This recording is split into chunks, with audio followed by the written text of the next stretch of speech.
Hello everybody, it's John Johnston. I'm here to react to this idiotic, ridiculous notion that they're talking about having a 12-team playoff. Idiotic? Ridiculous? They're not as strong as words as I would like to use. But my wife tells me if I don't swear as much, I'll get a bigger reach, and I'm just going to try it. I'm disgusted with this, and I'll tell you why. It's not because there's 12 teams. And it's not anything to do with 8 teams versus 12 versus 16. It's all about logistics. Here's what's going to happen, or here's the proposal. They are going to award automatic bids to 5 Power 5 champions and 1 Group of 5 champion. Then they're going to have 6 at-large bids. The first round of the playoffs will take place approximately 2 weeks after the conference games. So they're not getting rid of conference games because those make conferences money, and God forbid we do anything that costs somebody money. Those games, the first round games, will take place on campus 2 weeks after the conference. So it's middle of December, let's say, right? On campus. The next rounds after that will be played in bowl games. And there's some talk about the final game being played at a neutral site. But you know it's going to be neutral site bowl game. That's what it's going to be.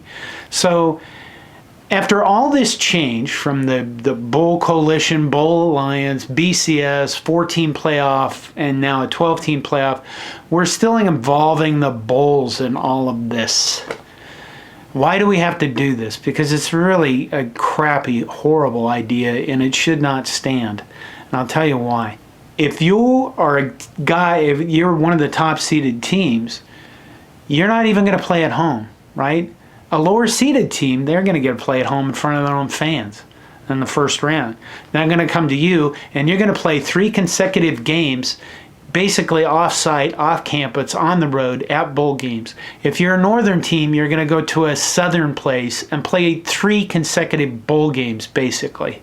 Not in front of your hometown, not in front of your fans, but in front of a bunch of guys wearing crappy blazers, because they still get a more, they're considered higher ranking individuals than you in all of this. You understand that, right?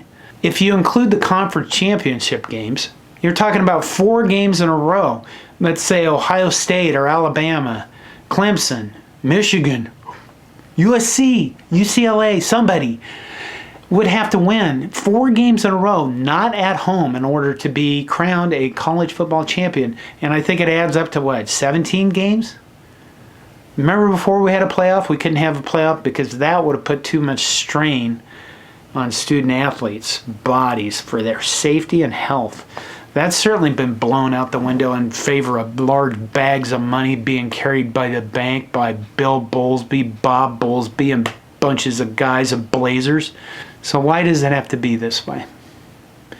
Well, I'll tell you a story.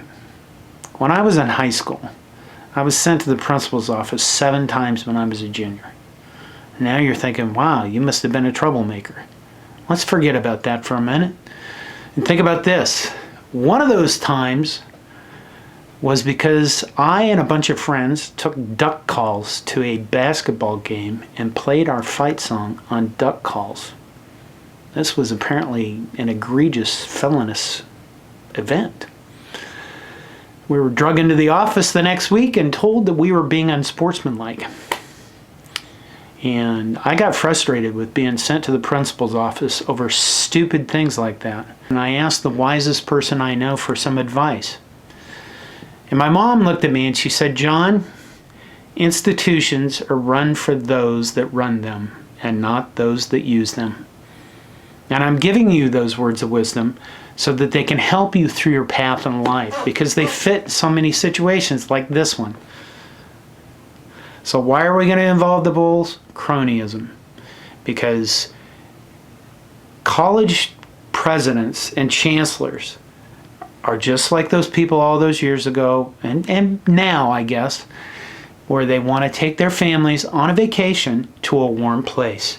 And in this case, have somebody else pay for it. And Bill Hancock and Bob Bowlesby and those guys don't want to cut their buddies out of the bowl game picture, those guys in crappy blazers, because they're all buddies.